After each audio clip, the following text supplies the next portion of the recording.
Everyone, इस video में हम सीखेंगे कुछ body related English words. Let's start. Word number 1 है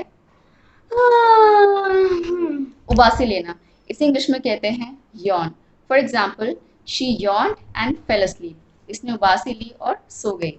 वर्ड नंबर 2 हिचकी लेना। इसे इंग्लिश में कहते हैं hiccups. You should drink water when you get hiccups.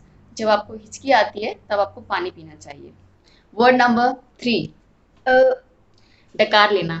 इसे इंग्लिश में कहते हैं बर्प, BURP। She just बर्प्ड।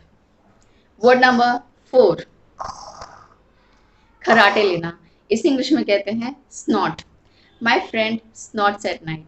मेरी दोस्त रात को खराटे लेती है। वर्ड नंबर 5 छींकना। इसे इंग्लिश में कहते हैं sneeze. Dust makes me sneeze. इसका मतलब है धूल मिट्टी से मुझे छींक आती है। Thanks for watching. Don't forget to like, share and subscribe.